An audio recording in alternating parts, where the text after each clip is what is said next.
What's going on, guys? Welcome to our Beanpot preview on the Playbook with Joey and Zach. I hope all is well and that everyone had a great weekend. Tonight, we're coming at you from our dorm in 2K with a quick preview of the Beanpot Semifinals tonight. We apologize for not getting an episode out last Wednesday. Joey and I were on the COVID IL, but tonight we're back, so we decided to record this Beanpot preview now that we're back. Let's get it. We're ready to go. To get things going, we're going to preview the 69th Beanpot and BC's matchup with Northeastern Huskies tonight. We will give some insight to each matchup and our predictions for the games, including BU versus Harvard, which is the 5 o'clock game. After that, we will quickly talk about the MLB lockout and where it currently stands.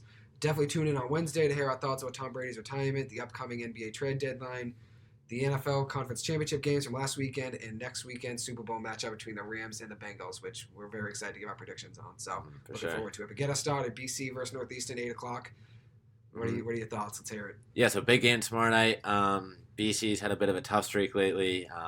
They're on nice performance. They've been 0-9 in 2022, not winning a game since around New Year's. A lot of big Olympic losses too. Drew Hellison, Jack McBain, and Mark McLaughlin have all left.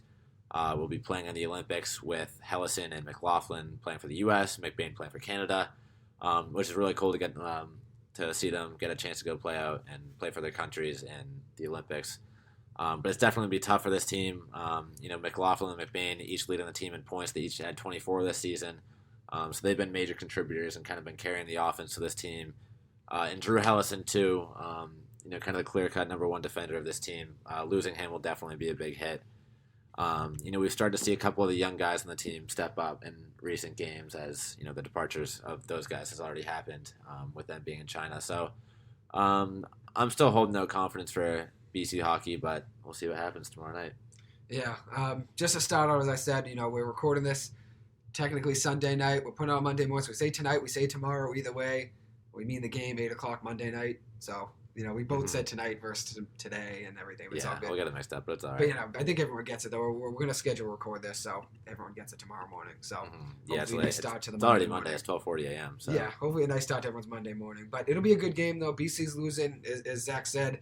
Forward Mark McLaughlin having a great season. Hellison, both to Team USA, as he said, and then McBain to Canada. They're all going to play big roles in the Olympics. I understand them going there. Obviously, big loss for BC hockey, especially since the Beanpot's a very prized tournament within hockey in Boston. But obviously, the Olympics is much bigger than that since you're on a grand world stage. But for sure, it'd be a good game though. McLaughlin's had a great season. Losing him is definitely tough. He's currently tied actually in the NCAA Division I hockey with 18 goals. He's tied with Ethan Frank of Western Michigan, who's had a great season too, and then AJ Vanderbeck as well from Northern Michigan. But it'll be a good game to see, though. Obviously, guys have to step up. Nestorenko, Giles, those are two guys that BC, if they're going to win, they have to obviously have good games out of those two. Eric Dopp actually is probably the biggest one. In the last 7 games, BC's been outscored 34-11. He's a big part of that. He's 7-10-4 right now. Yeah, he's got to start playing a little bit better. The defense too, but definitely him. There have been a good amount of goals. When we lost to Harvard the other week, Harvard scored 6 straight. Yep, BC was up 3-0. A lot of it was on the defense, but there was definitely a couple of shots that he could have definitely couple as well. Power play goals with it's okay, but at the end of the day, you can't go 3-0 to 6-3. It's just a whole team collapse. Obviously, it's not just Dopp, but Dopp's got to play better. That I think we all can agree with that. He gave 6 straight goals, and regardless of the power plays and not 6 goals. Dopp's all right, but it's tough going from Spencer Knight to Dopp. The way he's been playing. Expectations are high on him too, just because the last 2 years BC hockey's been great. Obviously in net defense wise, they've always been good. But going number one in the country to being 10-13-4 right now. It's tough. I mean, as you said, they're 0-9 in 2022. Their last win was December 31st for Dartmouth. So it's obviously tough. They obviously had a COVID situation, mid-December where they missed a couple games and stuff, and then obviously right around Christmas is a break anyway. So the next game was the 31st. But having those 2 weeks off, and then with COVID and everything, I guess maybe this team just didn't find their footing. Obviously going into the new year, and now obviously being 0-9 to start the year, it's never something you want. But it'll be a big game, big matchup, as I said. We both agree though Dopp's going to play better. He's averaging over 3 goals allowed per game right now. That's something where you're not going to win many games giving up 3 unless you're scoring 5. So that'll be tough. Yeah, on the other side, though, with Northeastern coming in number 16 in the country, 6-4 in their last 10, coming off a strong 5-4 victory over Vermont last Friday night at Matthews Arena just a couple nights ago. Key goals from Aidan McDonough, who's had a great season. He'll be another person that'll be highlighted, I'm sure, heavily on the Beanpot broadcast on Nesson. Sam Colangelo, Jordan Harris, Riley Hughes, Yakov Novak. They all scored some big goals in that game. I think it'll probably come down to Devin Levi being gone, TJ Sempton-Felter, we're both big fans of. It'll come down to him having to step up, obviously, for Northeastern. Yeah, he's a beast. Guy's an absolute beast. But anyways, it's going to come down to TJ Sempton-Felter stepping up for Northeastern. Obviously, with Devin Levi being gone. Sophomore sensation goalie. He's had a great season. I think right now he's currently giving up 1.546, I think, goals allowed per game, if I remember right, which is 4th in the NCAA. And he's 2nd in college hockey with, I think, a 94.8 per save percentage, so it's unreal. Losing him's obviously tough for Northeastern, but as we said, it's up to freshman phenom TJ Sempton-Felter to step up. He's played well the last 2 games.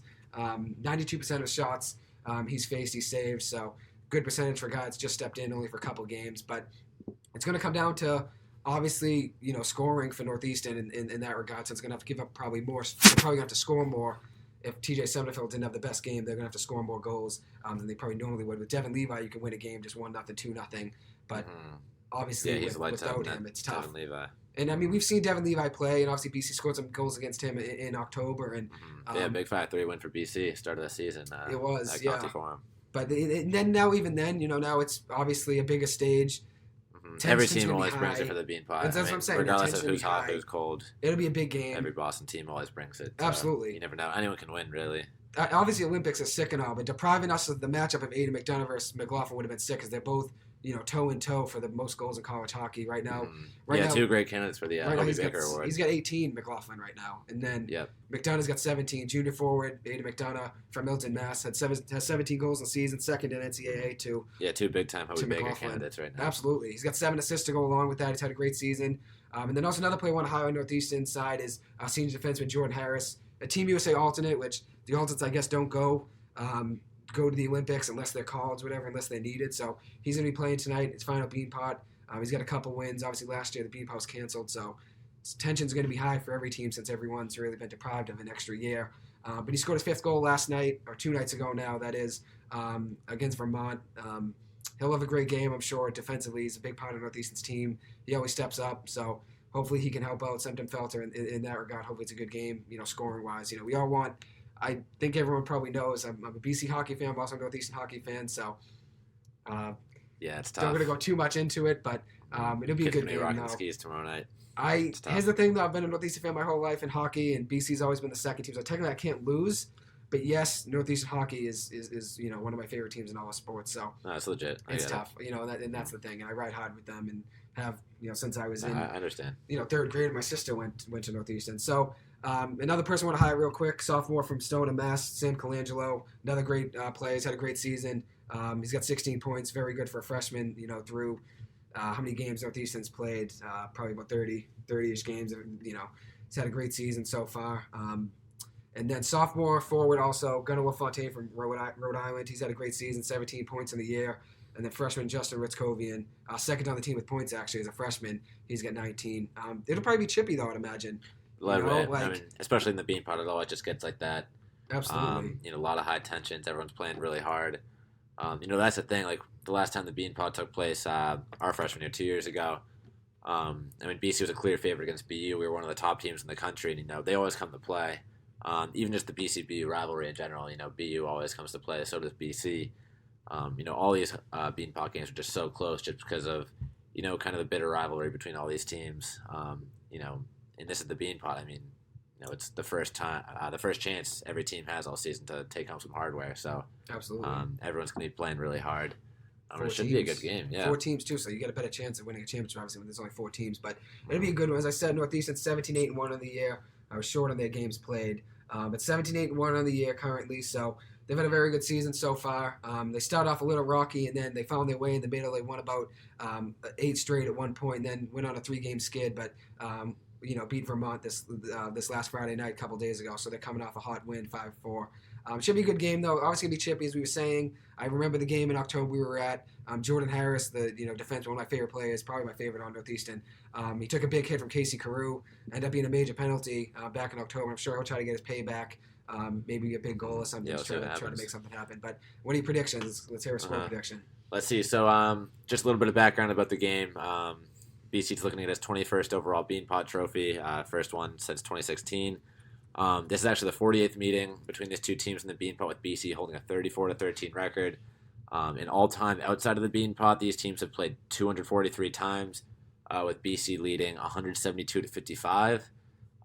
Historically, BC is, they have a very rich hockey history. And actually, since falling to Northeastern in the 2019 Hockey East title, BC has won the last 5 straight in the series, and across those 5 games, they outscored the Huskies 28 to 10. And as we mentioned earlier, BC came back from 2-1 down at the start of the season. It was around mid-October at home to beat Northeastern 5-3. It was a big game. Mark McLaughlin scored twice. Then Jack McBain put in another goal. So it was a great game all around, but it's going to be tough without some of those big-name first-line guys that we're so used to seeing scoring for BC. But I think this team's going to bounce back despite such a rocky start to 2022. I think it, as I've been saying, in the Beanpot, anyone can win just because the heart and the grit that comes in these games. So I'm going to take BC 4-3 over Northeastern. I think it's going to come down to the wire.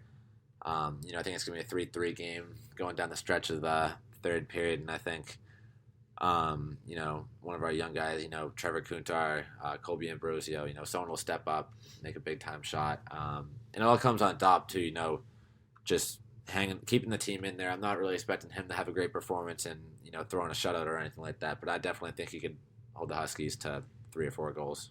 Yeah, it'd be a good game for sure. Northeastern currently going in looking for their 4th Beanpot championship in a row, 2018, 2019, 2020.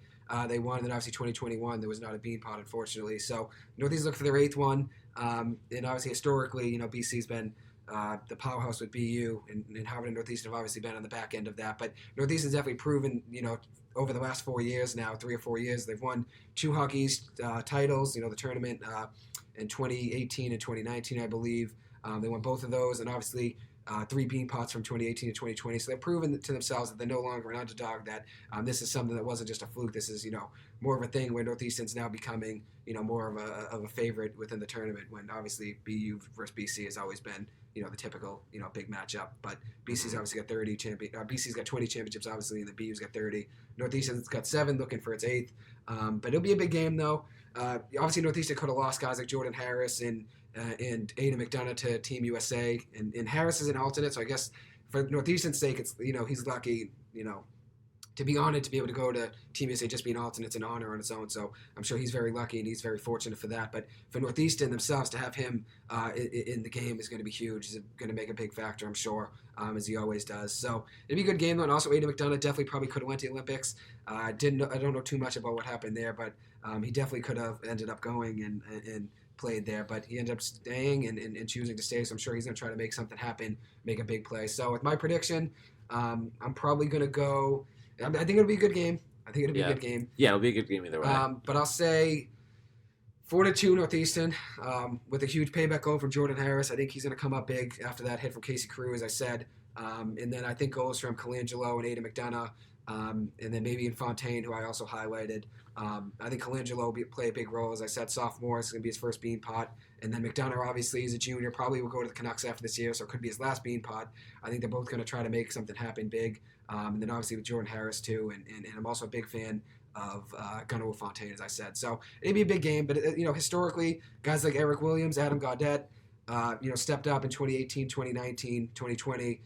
It made big things. Zach Solo, another one. So these had guys that step up and they Beanpot, that make names for themselves. And going back to Kevin Wild's days, back in like 2012, 2013, he was unreal. So see how it goes. I'll go 4-2 Northeastern. Should be a good game. I respect it. Now we'll highlight the BU Harvard game really quickly. Yeah. 5 o'clock game. Should be a good one. Yeah, we'll probably catch the end of it. Definitely. Yeah, we're hoping to get there like third period, right? Yeah. Hopefully catch the end of that game. Should be good. BC's been BU has been coming on a pretty hot streak. They've been 8-1 in their last 9 games. And Harvard's had a good season as well this year. They both have a lot of good talent. Yeah. Had a big win against BC, unfortunately, last week. 3-0. Taking us down 6-0, 6-3. So, both 2 high-end teams in the Hockey East. And we'll see what happens, as we move forward in this, tomorrow night. Should be a good game. Lots of NHL talent on both sides. Absolutely, yeah. So BU currently 19 in the country. They've really turned it on of late. 8-1 in the last 9, like Zach said. Key victories over UMass and Providence. Both very good teams there, and having a Hockey East opponent beating them ever is always a good thing. But beating teams like UMass and Providence is unreal, especially for a team like BU that started very slow. In their last 4 games, they've scored 19 goals and only allowed 6. They're probably the hottest team going into this right now, which is definitely the tough thing, seeing them get hot. As a BC fan, also as a Northeastern fan, you never want to see BU get hot. So they're definitely going to come in flying, I'm sure. Junior forward. Yeah, they won the most Beanpots ever out of 30. every Boston team. 30. Yeah, so historically, they always bring in the Beanpot. I was going to say, historically, they always get going when it matters most, I guess, in the Beanpot. But junior forward Robert Master Simone has had a great season. I think he's got about 10 goals, 11 assists. He's a forward, so he's going to be out there probably flying around, looking to score, I'm sure. We've seen him play, actually, at least once, probably freshman year. He's a junior, so we saw him play, definitely. But BU goalie Drew Comesso just left for the Olympics. He's a big loss.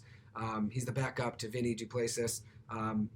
Vinny Duplessis, the backup, has to step up. Comesso just went to Team USA, so I'm sure he's going to be psyched just to be in the Olympics. I think it's a great honor for all these kids that are going to the Olympics. Obviously, missing out on the Beanpot is something that's tough, but it's a very small thing compared to the Olympics. If I could play in the Olympics, I think any of us would. But Drew Comesso's had a great season, so Team USA is lucky to have him. And then backup Vinny Duplessis definitely is going to have to step up for BU to have a chance. Since Harvard, as we were saying, they've turned it on of late. They were number 16 in the preseason poll, so when they came into the year, they were pretty high. They're now 12-7-2 on the year. Their record is 12-7-2. They're out of the top 20. I think they're number 23. It's still not bad. They hung around 16 throughout the first they were pretty season. solid. I think when Northeastern played at the beginning of the year, they were about 7 or 8.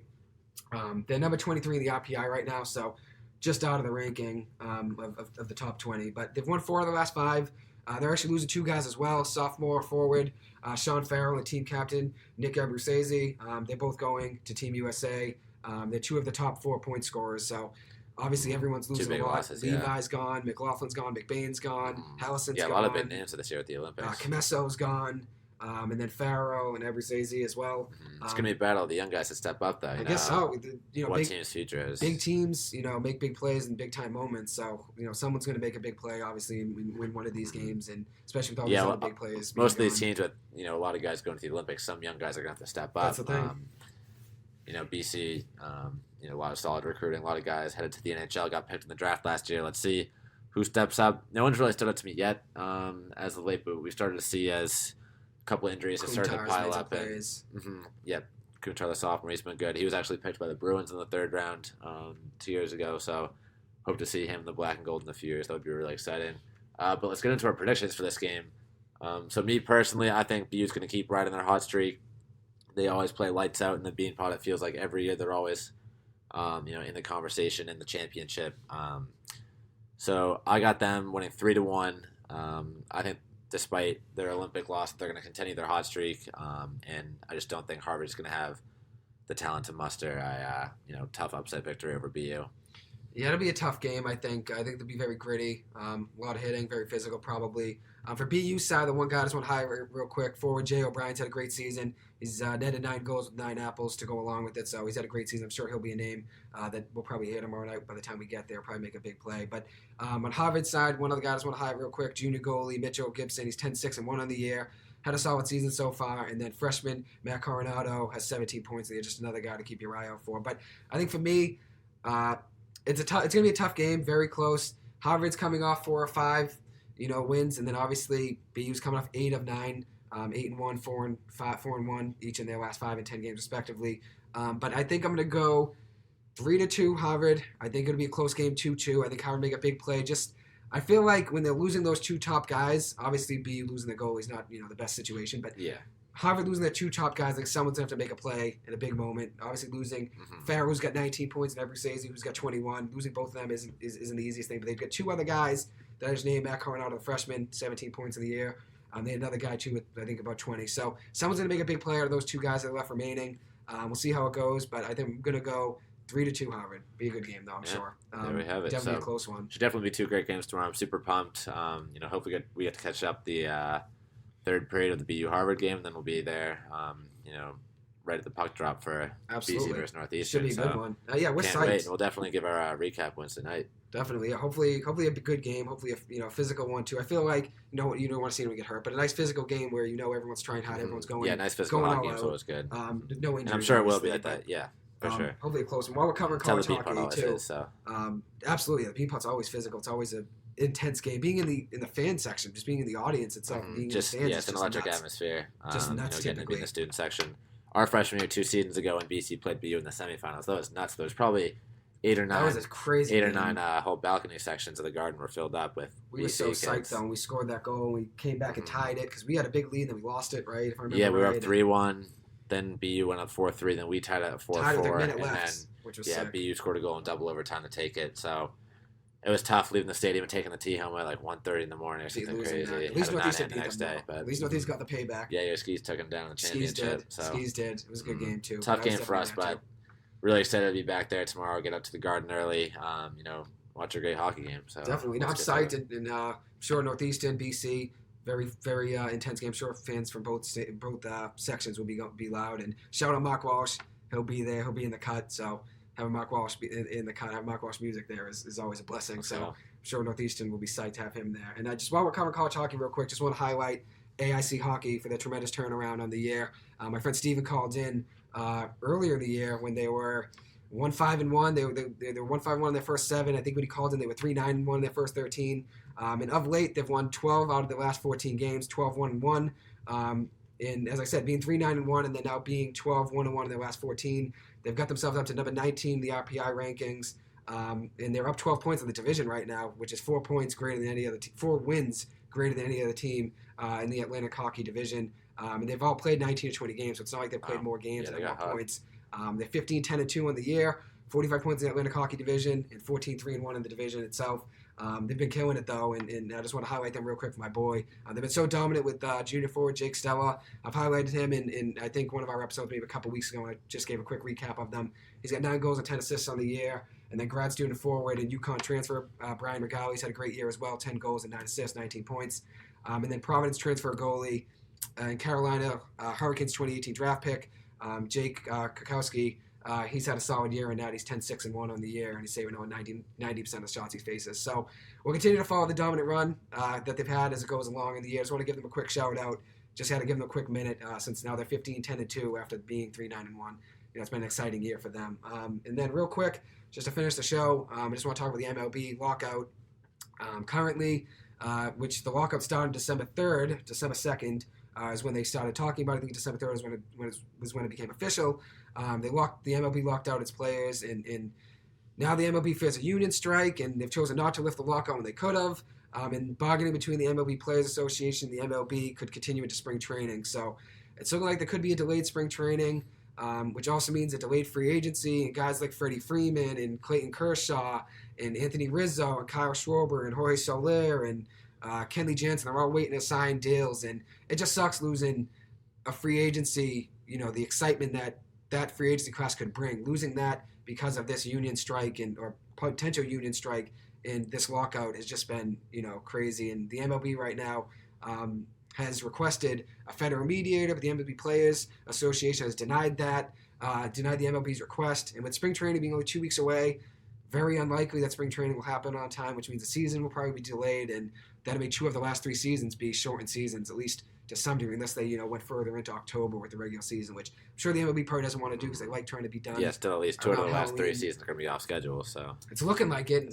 And bargaining between the MLB Players Association and the MLB could last into spring training if the MLB allowed it, to happen. If they said, okay, when end the lockout, we'll continue bargaining, it could last into spring training. Which even then, spring training probably wouldn't start on time, but it probably could. If they were to allow it to happen, but realistically, probably not going to start on time, unfortunately. And being a big baseball fan like I am myself, in losing, one of the most stacked free agency classes and losing that excitement that it could have brought in because of the lockout, has just been a total failure on Rob Manfred's part, and the commissioner of the MLB. He's definitely got to do better. And the MLB's obviously lost ratings with this last World Series, definitely got up again. But over the last 5 years, the MLB's just been losing, obviously, all the ratings compared to teams, sports like the NBA and NHL and NFL all going up, while the MLB ratings were going down, although this last World Series definitely helped with the Braves winning. But I just want to give a quick shout out, to AIC Hockey to finish the episode, and then also talk about the MLB lockout situation. So hopefully by the time this is up, you guys are able to listen to it Monday morning. Hopefully it brings you some joy to your day. Obviously, having it be the weekend it's a big day. It's definitely tough. Beanpot Monday. Beanpot Monday, as we're going to say. I'm sure everyone's psyched listening. Hopefully we brought some excitement there. And we'll definitely be back on next week. Wednesday night to talk about the Beanpot game, Northeastern vs. BC, probably talk about a BU Harvard, and then conference championship games, NBA trade deadline, which I know Zach's very excited about. Psyched for the NBA trade deadline, hoping the Celtics make a couple big moves. Then we got Super Bowl Sunday, too. We might talk a little bit of BC hoops as well. They got a game against Syracuse Tuesday night, and then Duke is coming to town on Saturday evening. So super psyched about that. Tom Brady's retirement, that's another thing. That's another thing we got to talk about. So it's going to be an action-packed episode Wednesday. We can't wait. Be sure to tune in at 7. We'll be back on the AM radio. But yeah, we'll wrap it up here with the Beanpot preview. So hope you guys enjoy the Beanpot tonight. We're psyched that we got to preview it again. We're looking forward to the great game. So thank you guys for listening. Yeah. Come back on Wednesday night, February 9th, 7 o'clock. We'll be live on air. Hopefully have some call-ins too. I know we're going to have a stacked episode, maybe a call-in or two. It'd be kind of sick to talk about any of the things we just named. Hopefully someone gets excited and wants to. But should be a good game tonight, tomorrow night, whatever you want to consider it. But it'll be a good one. So thank you guys for listening. Really appreciate it, and look forward to seeing you guys on Wednesday.